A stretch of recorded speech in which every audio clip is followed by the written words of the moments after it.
The treatment of black male slaves by white women has been the subject of extensive research. A certain historian has noted that few scholars have examined the relationships between enslaved men and free white women as instances of sexual abuse. This lack of attention is due in part to gendered assumptions about sexual power.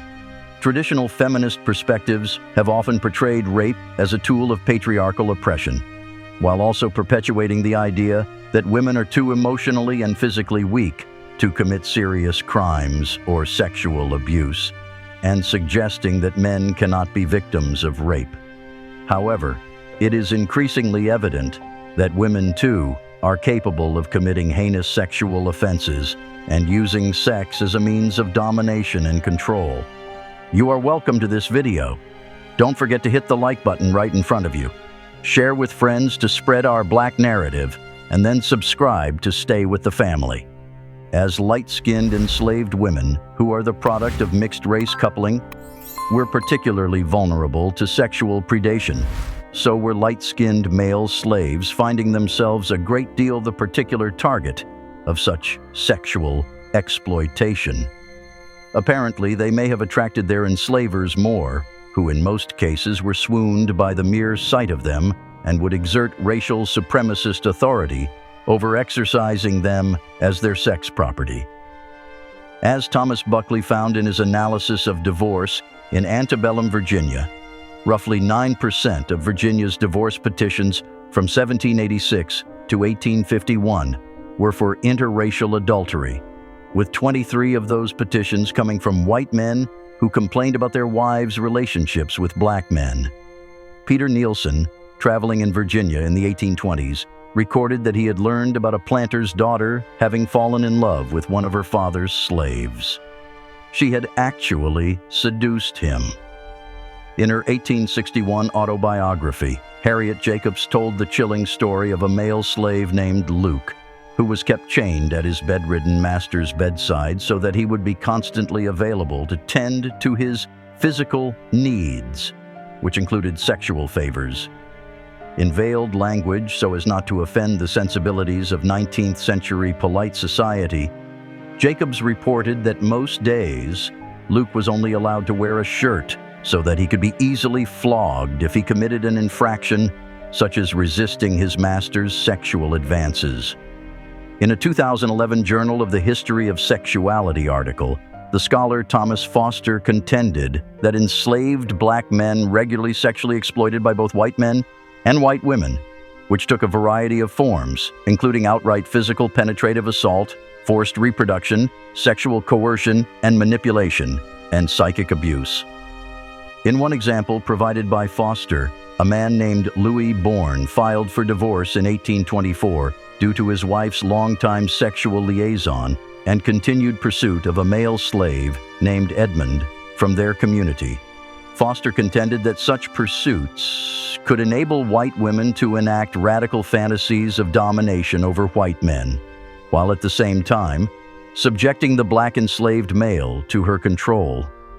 Foster also contended that such pursuits were not uncommon, as demonstrated by testimonies from the American Freedmen's Inquiry Commission, established by the Secretary of War in 1863, which took depositions from abolitionists and slaves regarding the realities of slave life.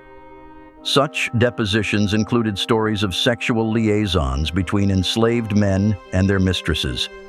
Indeed, there is considerable documentation of white women forcing black men into having sex.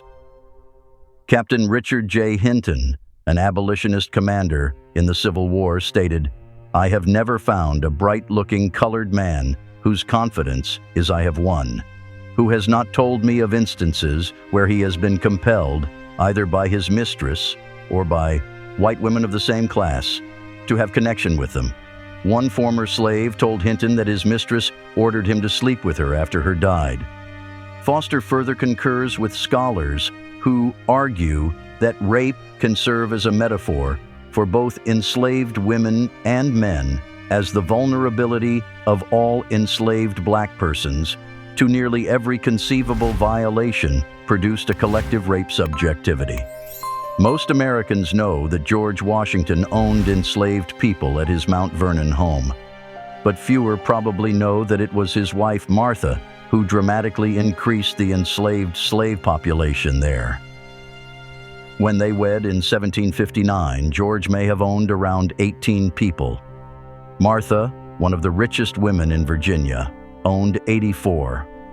The high number of people Martha Washington owned is unusual, but the fact that she owned them is not. Stephanie E. Jones Rogers, a history professor at the University of California, Berkeley, is compiling data on just how many white women owned slaves in the U.S. In the parts of the 1850 and 1860 census data she has studied so far, white women make up about 40% of all slave owners. Slaveholding parents typically gave their daughters more enslaved people than land, says Jones Rogers, whose book, They Were Her Property. White Women as Slave Owners in the American South came out in February 2019. What this means is that their very identities as white Southern women are tied to the actual or the possible ownership of other people. White women were active and violent participants in the slave market. They bought, sold, managed, and sought the return of enslaved people in whom they had a vested economic interest. Owning a large number of enslaved people made a woman a better marriage prospect. Yes, you heard correctly. Once married, white women fought in courts to preserve their legal ownership over enslaved people as opposed to their husband's ownership, and often won. For them, slavery was their freedom, Jones Rogers in her book. Previous scholars have argued that most Southern white women did not buy, sell, or inflict violence on enslaved people because this was considered improper for them. But Jones Rogers discovers that white women were actually trained to participate from a very young age. Their exposure to the slave market is not something that begins in adulthood. It begins in their homes when they are little girls, sometimes infants, when they are given enslaved people as gifts, she says. Citing interviews with formerly enslaved people that the Works Progress Administration, a New Deal agency, conducted in the 1930s, Jones Rogers shows that part of white children's training and plantation management involved beating enslaved people. It did not matter whether the child was large or small. One woman told the WPA, "They always beat you till the blood ran town." As adults, white women often tore black women away from their babies so they could nurse the white mistress's baby instead. To this end, white women placed thousands of advertisements in newspapers looking for enslaved wet nurses to feed their own children and created a huge market for enslaved black women who had recently given birth. Why did these white women want black women to nurse their children? One complained she felt like continuously having children and continuously nursing her children made her a slave to her children. That's an actual quote. Jones Rogers says some white mothers, such as Jane Pettigrew, cited convenience. She had a distaste for breastfeeding her own infants because it made her a slave to her children. Some black women reported in WPA, Works Administration, interviews that their mothers would always give birth around the same time as the white mistress, suggesting that these mistresses were also orchestrating the sexual assault of enslaved women. Rogers continues, there were instances in which formerly enslaved people did, in fact, say that their mistresses either sanctioned acts of sexual violence against them that were perpetrated at the hands of white men, or that they orchestrated instances of sexual violence between two enslaved people that they owned in hopes of producing children from those acts of sexual violence. White women also fought to maintain the wealth and free labor that slavery provided them through the Civil War. The Civil War was America's bloodiest and most divisive conflict, pitting the Union Army against the Confederate States of America. The war resulted in the deaths of more than 620,000 people, with millions more injured in the South left in ruins. As Union troops made their way through the South, freeing enslaved people, white women would move enslaved slave people farther from the soldier's path. One woman, Martha Gibbs, even took enslaved people to Texas and forced them to work for her at gunpoint until 1866, a year after slavery's formal abolition. After the Civil War, Southern white women sought to recreate slavery through exploitative work contracts. Some even wrote books portraying the institution of slavery as gentle and benign, the most famous being Gone with the Wind by Margaret Mitchell, a woman born 35 years after abolition. Yet, as Jones Rogers argues in her book, it was not only white women's ideological and sentimental connections to slavery that made them defend it. Scarlett O'Hara would have been protecting her economic interests too, she says.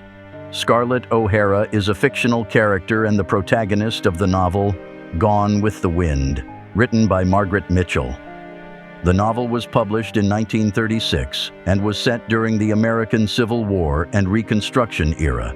While sexual labor was very much a part of British and American slavery, instances of sexual abuse in women's slave narratives were encoded in the language within women's slave narratives.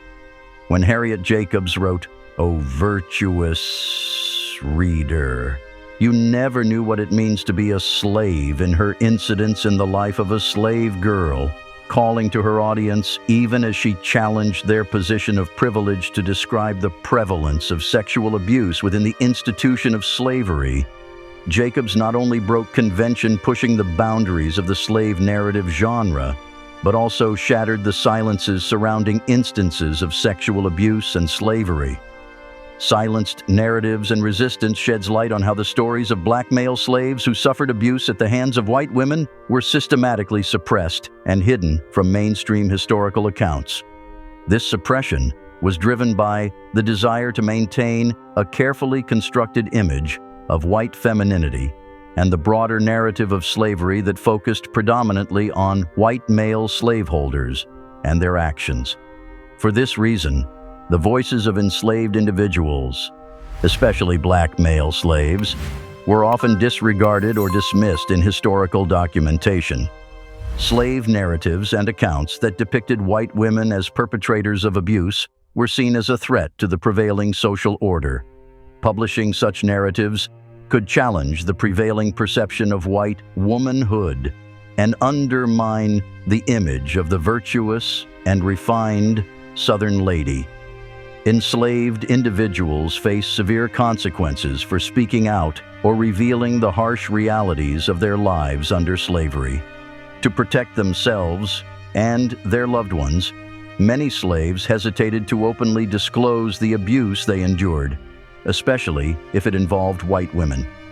However, despite the efforts to silence these narratives, some instances of resistance and resilience have been preserved in historical records and slave narratives. The abuse of black male slaves by white women represents a distressing and overlooked aspect of slavery's dark history. By exploring the power dynamics, sexual exploitation, and physical and psychological abuse endured by black male slaves, we shed light on the complex interactions between race, gender, and power during this era. Acknowledging and understanding this painful history is an essential step towards a more inclusive and just society where the voices and experiences of all victims of historical oppression are recognized and remembered. This brings us to the end of this video, and I hope you enjoyed every bit of it. Don't forget to encourage us by hitting the like button in front of you, sharing to as many as you can, and subscribing to stay with the family. Thanks for watching. See you again soon.